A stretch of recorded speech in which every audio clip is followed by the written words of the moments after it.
And I'm here to let y'all know that help is on the way. And it is. Yes. Okay.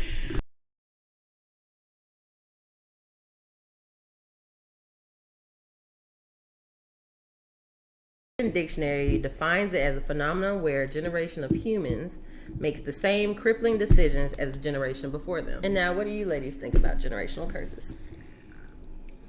I think generational curses are, for one, crippling to the generation that comes after them, and it's a convenient excuse to keep people in the pit that they are in.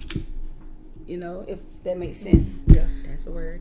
Yeah, that's how I feel about it too. That it's just like you doing everything your mama did and you don't want better for yourself. I don't know. Some people, I think maybe they, I don't want my mama to feel bad about the way she raised me, so I'm going to continue doing that. Or they don't have people to encourage them to do what's next. They just continue it blindly. Like they don't even realize it. I think sometimes like they might not even be making the conscious decision, but just the fact that you're not being intentional or doing something different on purpose keeps you stuck in like, oh, we keep being in this same thing. My whole family is cursed. Like, no, y'all ain't making the next decision to do something different. Right. So true. So true. I think that's a good point. For me, it's about the unlearning. We have such this long history of learned behavior. So now, like you said, it's going to take that intentional action to have some new behaviors come on That's board. true. Yeah, I think so too. Yep. What are your thoughts? I feel the same. I agree with all of the above, and just like we pass down family heirlooms, family recipes, and things like that, so does our values, behaviors, and cycles get passed down as well. So Exactly. Here we are, generational curses. Yeah. Like for instance, I know a lot of the older generation, they like to wear struggle as a badge of honor. They like to think that, well, if I did it with no help, you should have to do it with no help either. And I don't think that that's fair to someone, especially if the resources are there. If you have the tools to give that person, then I feel like you should give that to that person and not expect them to pull themselves up by their bootstrap. Because it's really not fair. It's really crippling them, and it's really like hindering them from being the best version of themselves. Wow. So with that being said, it sounds like you're saying that you see that people really, not only do they have a badge of honor, but it's almost like, I'm not going to help that person do anything different because they got to get it like I got it. Right. They take pride in the fact that they had to struggle to get it. And that makes no sense to me. And just because they never even had help, like they can't even have the concept of community. Like, oh, I can lean on somebody else to help me. Like, oh, that's trash. You better be independent. Like that's how we've been socialized, is to be, oh, we got to be independent. You got to be by yourself. Like, how dare you depend on somebody? How dare you ask a question? How dare you admit that something is hard because everybody has it hard? Like, we keep that struggle going. Like, it becomes so ridiculous. Right. And that's crazy because when Tina said we had to unlearn that, I had to unlearn that because I would be in a bind knowing I had friends or a sister circle or someone who I can just reach out to help me, but instead I stayed in that to myself, struggled alone, stressed out how I was going to get it when all I had to do was make a phone call to someone who was willing to, assist me. Right. So I had to really unlearn that and realize that help is there, and, of course don't take advantage of that person, but if you genuinely need help, reach out to somebody. Right. Yeah. Right. And I think too, that goes along with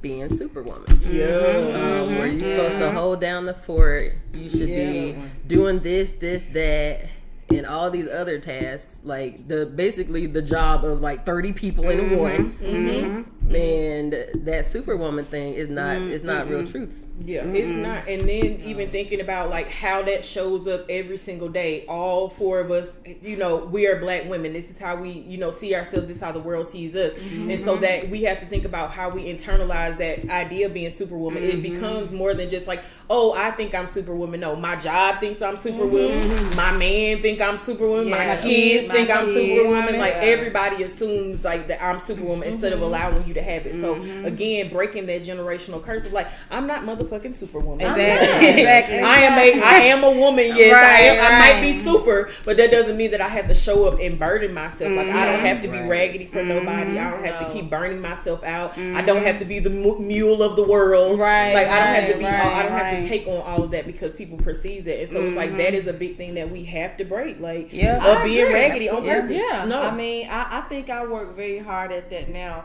as a mom with my boys, because while I cook and do things for them, I do that out of love, not out of obligation, like I'm a super mom. But every blue moon, they'll come through and ask me something. And I remind them, I'm not the cooker. Right. They'll go, why did you say that? I said, I'm not the damn cooker. Right. There's food in there. You have everything you need. Like, go for it. You know? And I really had to help them unlearn some things when I started being at home all the time, because they thought, well, now mama gonna take us wherever we want to go. She's just gonna be at our disposal. No, I'm going to rest. Right. I'm not doing that. That is a huge.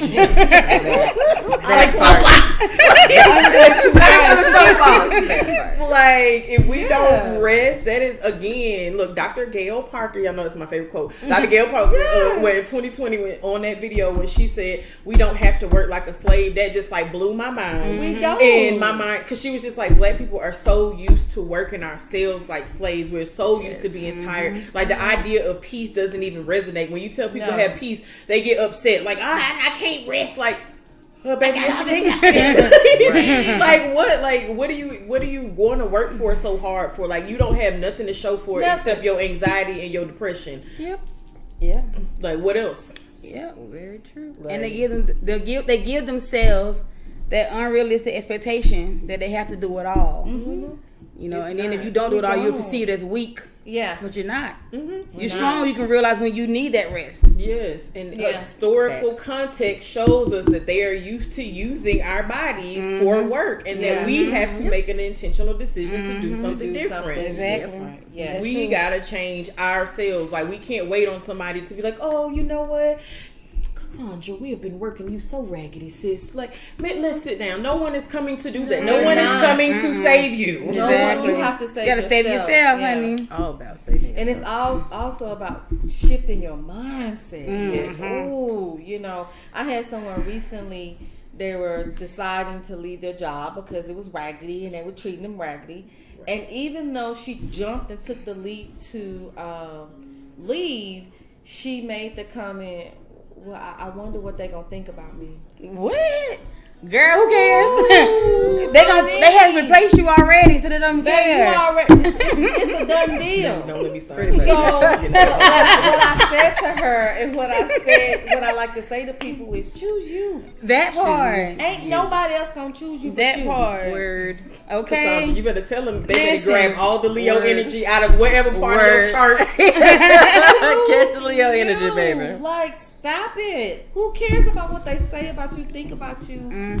You are a body at that job. And barely that. Barely. And barely that. And then again, it shows historical context. Of like, we continue, like when we grew up, if we're used to somebody berating us, abusing us, normalizing somebody doing that, when we go to work, we're used to that type of thing. We get used to being in those type of environments. We're used to not being treated well. We're used to somebody talking us crazy and holding something above our head. We get so used to all of those same things. Like, how are we going to break a generational curse being in the same type of situation? That's true. Exactly. So, Cassandra, girl, so when think about the idea of generational curses, people going through these things, what do you think that people, like one of the biggest things people can do to kind of step away and just like, what does it look like to break generational curses within themselves and moving forward? That's a whole lot of right there. Whole lot. But the first thing that came to mind for me is time management. And when I say time management, I don't mean it in the sense that we're used to being organized, my daily schedule and calendars. No, I mean managing your time for yourself. Because we have so many other outside factors, people, and everything that wants our time. Whether it's the husband or family waiting on dinner, or somebody wanting you to do this and do that. Stop giving your time away. You have to reclaim your time. Come on. And manage that time for yourself. Manage that time for yourself. And that's where we got out of it, because we try to be everything to everybody, and you cannot. It is draining. It is draining. It is. So just right there, that shift in perspective on what time management is. Make your time management your own. You define what your time management is. But most importantly is that you have it, And it's yours. Yes. Amen. I like what you just said about the it's yours. Okay.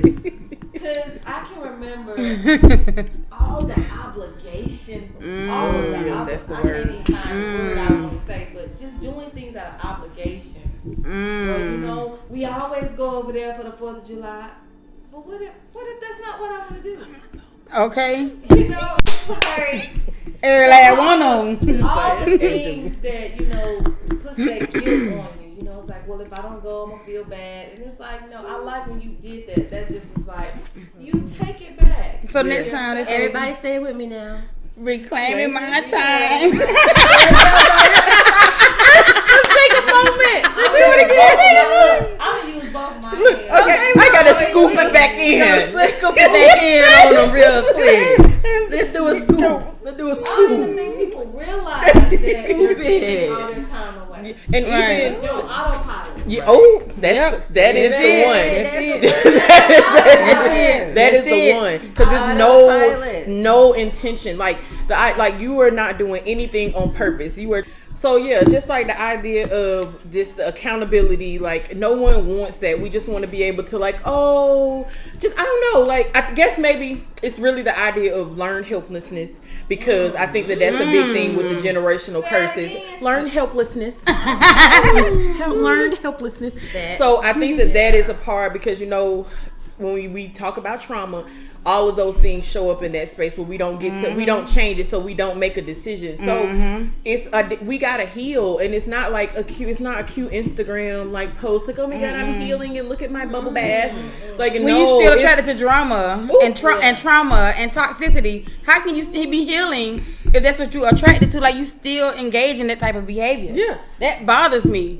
Practice what you preach. Yeah, and I don't even think people are just even intentional, cognizant, or paying attention to what they're bringing into your life. It's always like, oh, I'm a victim of circumstances. Like, no, you made a decision that made a decision happen, that made this situation happen, that made this situation happen. You are not just having this thing. The world isn't just happening to you. And even though you're making them on autopilot, they're still being made. Like you still are making a decision to make that decision. You are still making a decision to ignore something. Do it on purpose. Like whatever it is, like you the one making this stuff to come into your life. Shit happens. Right. But if you're making a conscious decision to just be mindless, not even mindful, like just, we'll see what happens. Like there's an idea of going with the flow, and then it's just like, no, I'm just letting my fucking life cascade into shit, and woe is me, and I'm drowning in like 12 inches of like water.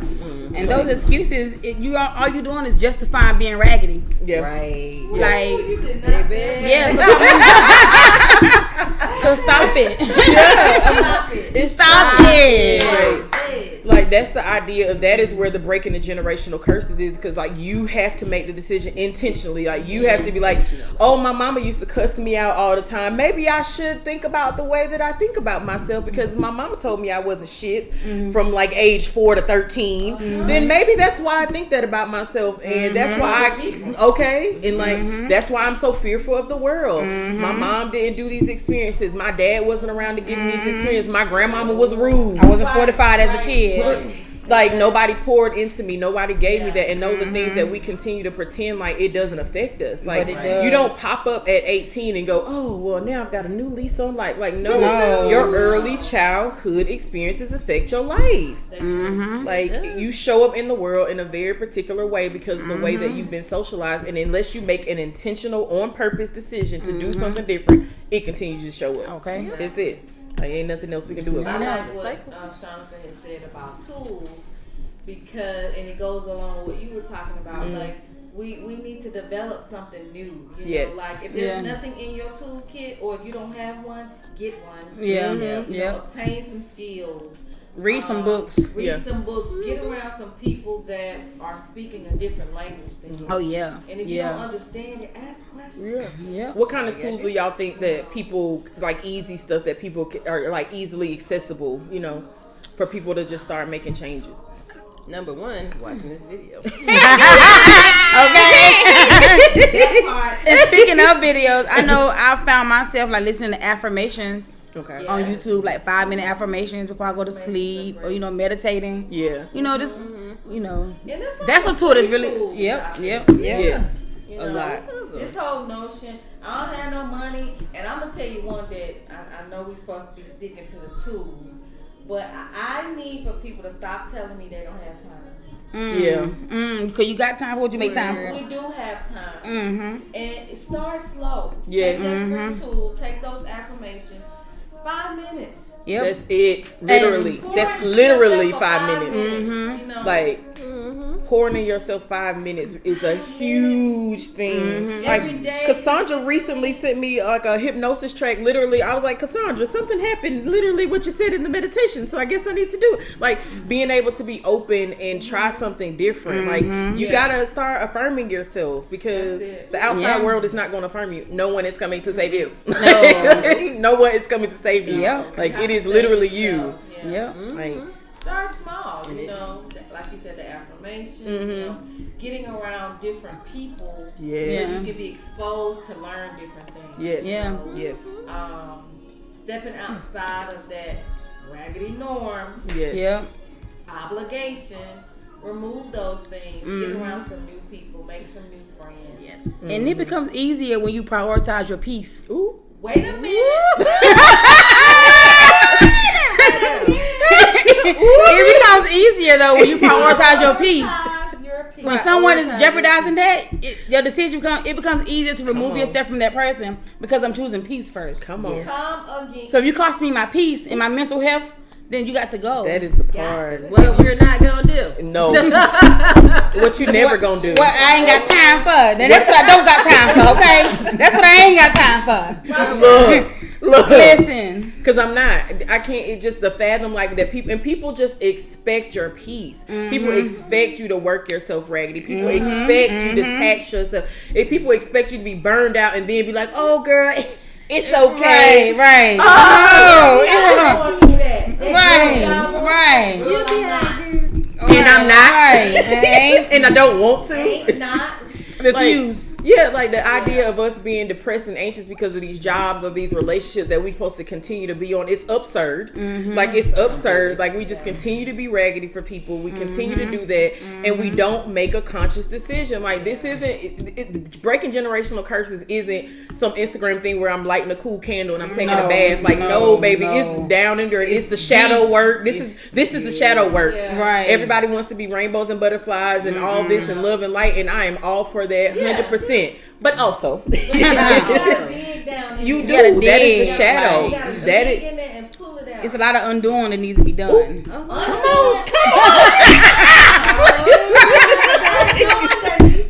Okay, it is.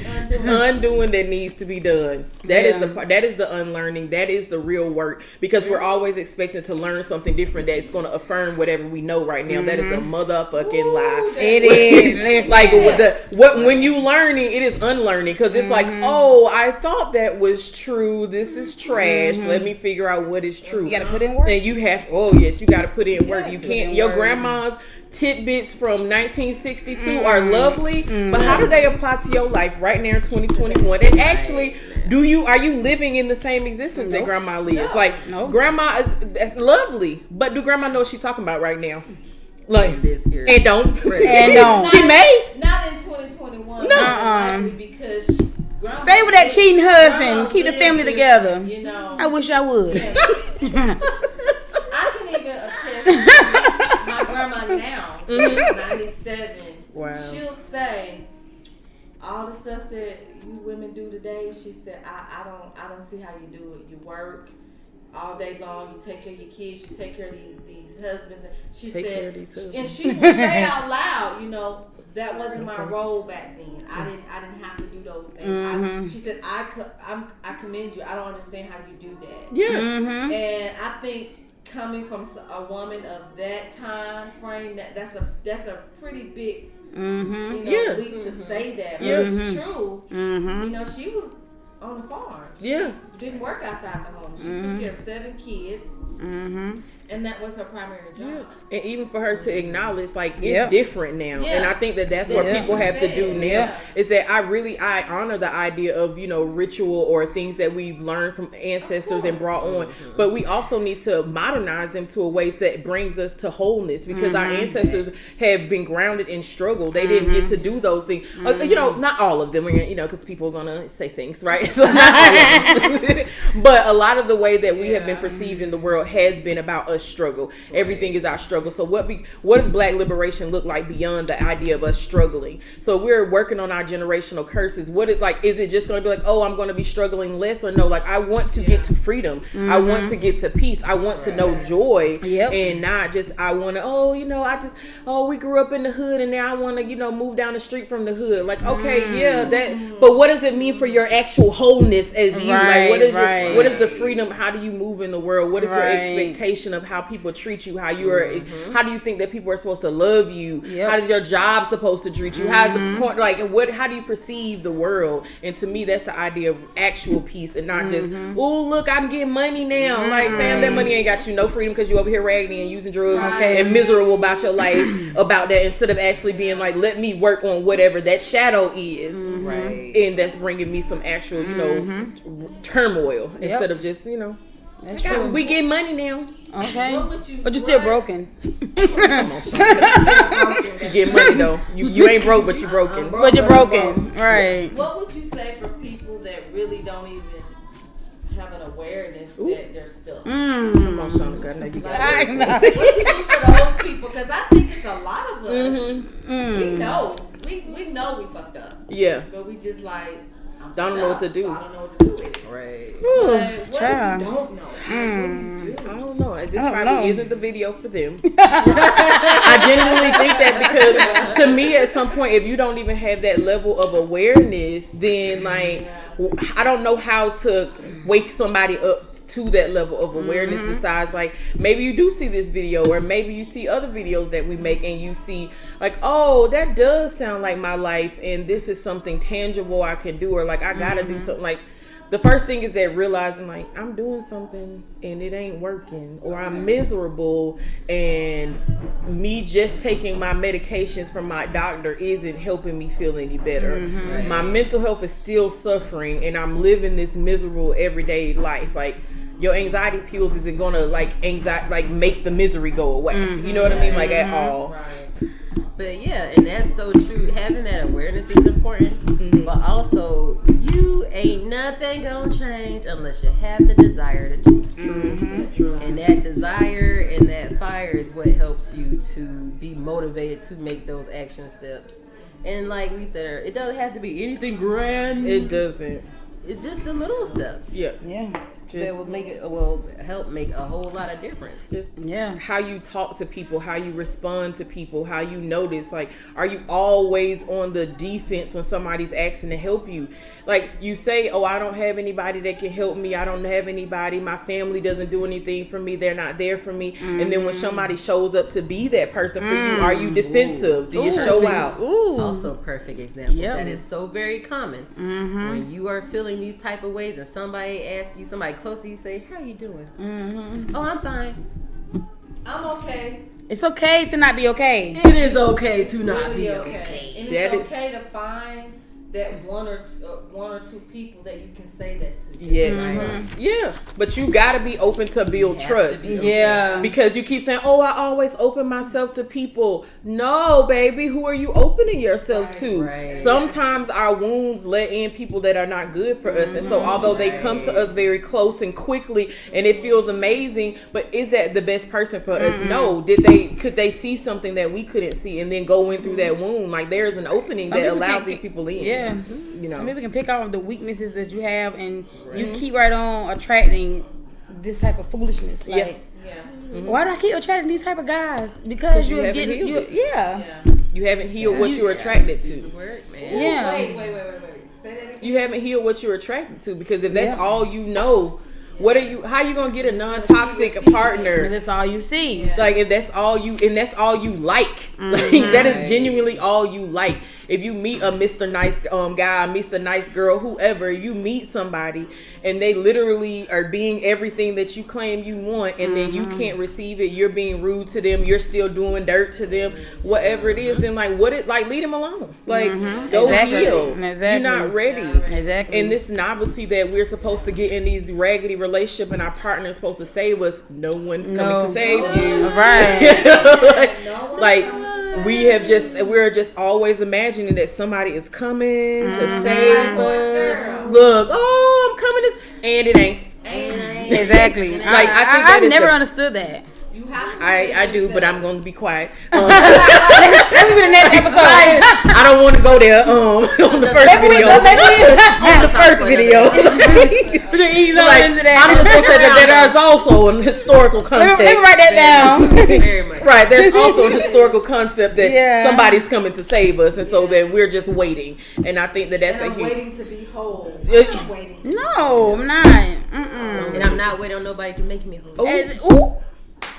I am a whole who I am right now. I am. And you exactly. The broken pieces. I'm still who I am. Yes. Yep. And no one outside of me can make that better. Exactly. Yes. Exactly. Like, even if you listen to us talk about all this, it don't matter. You need to go do your own work. You need to go research your own stuff. Yes, these things have worked for us, and we can sit in peace and joy and have sisterhood and no understanding of people. But that doesn't mean that that's just gonna work for you. You can't just be like, oh, let me go text my friends, because have you cultivated a close relationship? Cultivate is key. So y'all, what do y'all think for each one of us personally that is something that was a generational curse, or something that you learned that you needed to unlearn, that you've been actively working on, the biggest thing, or just something that you might be working on right now? Okay. I know for me, because I'm a parent, I come from a generation of, I was always told, you just work hard, get good grades in school, go to college, get married, and you're going to have a perfect life. No one really taught me, or I didn't see any examples of anything that you had to do in between to work hard. Yes. So I started to fall into certain cycles, and I just was like, well, that's all I know. I guess I'm supposed to do that. So one thing I've tried to do differently with my kids is, while education is important, I stress the fact that you don't have to go get a 4-year degree. You don't have to, you can make different choices to be successful in your adult life. Yeah. Maybe it's getting your own business. Maybe it's, getting a particular skill or certificate. But this narrow thinking of, I must be a teacher, or I must be a doctor, I must go to school, and then once I go to school, I'm just going to automatically get married. It's like I'm doing my best to undo that by giving them opportunities and exposing them to different things. Giving them an opportunity to understand, you might could just own your own business, and you don't have to rush to be out in a relationship. And I know that that's very different for my family, because everybody's like booed up and unhappy. To me, that's really true, because I think that's a big generational curse that we hold on to, is the idea that being in a relationship is enough, even if I'm unhappy, or even if you're not unhappy, that it's just enough, just enough. And to me, it's just like, that's a really absurd idea. We really take it outside of things, like it's just enough. Like, no, like you can just be kind of happy. It'll just be just enough. Like, you don't deserve true happiness. So just, like, y'all don't want to kick each other in the head. So, that's enough. That's cool. He didn't hit you. That's okay. That's the part. He's not hitting you. I think that's the biggest thing. But you're still in a loveless relationship. What you say? Come on. But you're still in a loveless relationship. But if you've never known love, dear, then why would you even have the thing? It is. If you've never done it, like, everybody go read Bell Hooks, All About Love. Okay. Because that really talks about how you learn what your love language is. You learn how your family treats you. You learn what it's like to, if your mama and daddy cuss you out and then come love on you, are you used to somebody abusing you and then saying they love you, and then you get into your environment where you dating a partner and they do that and you think it's okay. You get into a job where they're abusive and you think it's okay, but at least they paying you. Anyway. Right. So next person. Okay. Look, But it's it's just it is. We don't think about how these curses show up. It's very just whatever. Shonika, you got one then? Oh, I thought. Yeah, so I have 2 in particular that I want to work on, or I am working on. One of them is being in toxic relationships, because growing up, I've seen where women in my life has been physically abused, and I thought that was the way they was being loved. I thought it was the way to be loved. And I'm learning now that is not the way to be loved. Right. So I'm working on that. I'm really good at it, actually. Like, what you're not gonna do is, but because I will leave quickly. Like, I'm out. I say hey to you today and be gone tomorrow in a whole nother state. But and the other thing is the superwoman complex that I have. Not only thinking that I can do it on my own, but I can help someone else get through it too. And it's like. Yeah, I can from a distance, but I have learned now to not physically be involved too much, because then it becomes a burden on myself, and then it becomes a thing where they start to spit on me, or to just kind of distance themselves from me. I'm like, well, dang, like, did I not just assist you? And I don't want to throw it in their face that I'm there to help you, but oftentimes, more times than not, I have been the one that's been burdened and has been, on the wrong side of that spectrum. So I'm like, no, my cape has now been burned. I am no longer. I promise you, I am no longer. Not caping for nobody. No, I ain't caping for nobody. Oh, no. Your bills need to be paid. Oh, send it somewhere. Oh, your man 211. Right. Oh, your man beating on you. There's 911. There's 911 for that one. Oh, like I can't. Yeah. I can't. The boundaries. Yes. Right, I do. Oh, yes. And people cannot healthy boundaries. Yes. And people can't fathom that right now. Yeah. And it's really bothering them. They don't know what a boundary is. No. They don't. Y'all look that up. Okay. We'll talk about that on another video too. Believe that. That's okay. That's okay. Cassandra, what do you have? Man, a big one for me is, and it kind of ties in with Tina just mentioning about how be that work hard. Yeah. Work hard, that's how you get the money in this and that. And so my one of my hang-ups that I had been working on is that I don't have to work hard, I don't have to slave for money. Yes. As I sit there running myself right at the job that I made the most money at, I was the worst mental health ever. Depressed, stressed,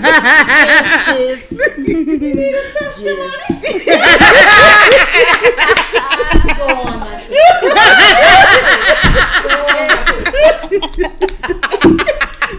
that make that an episode. I'm just saying, but you sit there, you go to work, you slave, you run yourself ragged. It's affecting your relationships with others. It's affecting your school. It maybe have a side business, whatever. It just bleeds everywhere. It does. But I had to learn, money don't just come from this job, and I'm not gonna run myself ragged for it. Money. Look at Tina. Tina's a I'm revving up. Money and abundance comes from everywhere. Listen. It really does. And it's not just limited to that. So I learned to stop trying to fit myself in that box that, let me do this for this job. Yeah. Where I actually have a whole income limit. To sit there and slave when there's abundance of ways. Listen, did she say an income limit? Yes. She said income limit, and it's there. You have to fight maybe to get that little extra 15%, but it probably and what job really is giving them out often. So you fighting to for us anyway. Oh, so you chose yourself over that limit. Okay, myself. I am limitless. Come on. Limitless. I am limitless. It's so true. And even that's an affirmation you can take home to mama. And can. I wrote it down. Right? I am limitless. I am limitless. That's real life. Just don't hold yourself in the box. And so that's what I have learned and continue to build on each and every stage.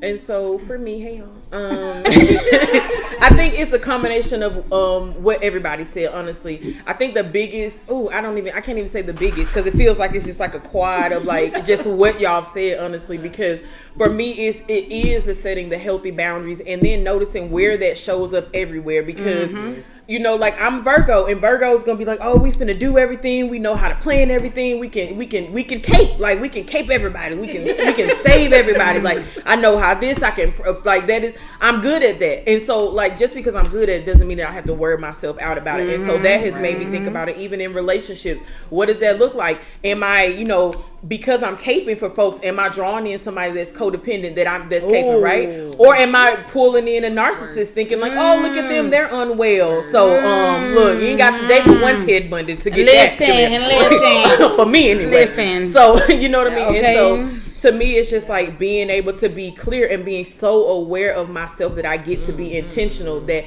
I hear somebody talking to me and I can go, I'm hearing them, but what is really happening outside of this situation? So pausing, and it's not, again, the Instagram, I love, bringing reference to that, but like, it's not the Instagram hashtag mindfulness. It is truly in the moment going, okay, somebody just said something to me. What does this really mean? What are they showing me with this? Is this job, like Cassandra said, again, the highest paying job that I made? It was an intention that like, hey, I own other parts of your life. Like, why aren't you answering the phone in the evening? Why aren't you answering the phone on the weekend? Why aren't you making these plans? Why aren't you showing up to these other events outside of this when it doesn't have anything to do with work? Although I enjoy the type of work that I do, that does not make me a slave to it. Okay. Like, I don't have to be a slave to it. Okay. Your occupation? No. Could you fathom that? Me as a black woman not being a slave to something? Not me. In 2021. What? In 2021. So to me, it's just like, again, I have made the monies that they, again, like Tina said, I have gone through, I should go to school, I should follow this. I did all the things. I checked off all the boxes. That's security. Literally, my house has a motherfucking white picket fence. Literally. And so I've done all the things and I checked it off. And if I checked off all the lists and it doesn't bring me peace, obviously I need to step back and reevaluate. And that's where that mindfulness, that's where that pausing is not, okay, we doing yoga, we doing meditation for nothing. Like it is a very specific purpose because it's bringing you back into you, because that's where you're going to figure out you are bringing it back to you. Yeah, it's bringing it back into you. Scoop it, baby. Scoop it. Scoop it. You do, because like to me that's like the biggest thing is just like I don't have to give everybody my time. Even if I gave you my time last week, if I've paused and I've unlearned some new things, what I'm going to do is be like, oh, is this relationship in alignment with my current values, wishes, and goals? So it can change. Oh, could you imagine that we change? Tina crazy. It can, sis. It can. But I know that people thought that we stay the same. No, sis. This is why we continue to perpetuate generational curses. It's because we don't have the idea that we can change or do anything different. If we keep looking historically, we are doing the same thing over and over and over, because we don't want to look back and we want to pretend that we've all healed from that. No, although we love tradition, we still need to hold tradition accountable. You know what I mean? Yes, Tina, I said it. We need to. And if. You know what I mean? Because we have to, because that's how we continue to say, oh, well, we've always done it this way and it's been trash and people have been miserable and people have been murdered and people continue to be abused because we continue to hide behind this. Like, these are the actual generational curses. It's not, oh, I'm just growing up somewhere that's undesirable and now I bought a house and I'm out the hood. So it sounds like that all these curses that are out in the world that's happening to us, all the things that all the time, really, we need to handle that curse within. Oh, she went somewhere with that one. Okay, listen. Oh, Tina, that one. Good word. You know, all these curses that we got going on out here, they're happening. Yeah. Discrimination. Yes. Police brutality. It's all happening and it's real reality. But what you have said. I have to pause and see how it's affecting me. And not only do I need to pause on me, I can go up against the tradition and go, Ooh, because that's the only way we're going to heal. Yeah, that's literally the only way. That's it. I just need to do a fact check. That's it. The biggest thing, my biggest takeaway from today definitely is just the idea of doing something on purpose about breaking like the generational curses. Like just figure out what it is and then do something about it. Yeah. What about you, Shonika? Mine is prioritizing your peace. Once you do that, your decisions will become much easier to make. Those tough decisions will be much easier to make. You prioritize your peace. Yeah. Time management. That is time management. Watch the flow. Time management. Because it's about you. I love it. I love it too. I think it's all about discovery. And rediscovery. Yeah. And discovery again. And rediscovery. Okay. You just gotta keep doing it. It's a process. It's a process. Okay. And don't give up. You know, don't be so easily defeated. Yes. Like Carissa was saying earlier about just going back to the what we think is norm. Like, get uncomfortable. I told someone earlier today, do it scared. Yes. Do it not knowing what's next. Because one thing you do know is that fucked up shit you did over there. You know that. You know. Go ahead and try something you don't know. I'm with you. You know? Do Yep. it scared. All right. All right. So if you like what you heard, please like, share, subscribe, hit the bell notification, and always remember that help is on the way. All right, y'all. Bye.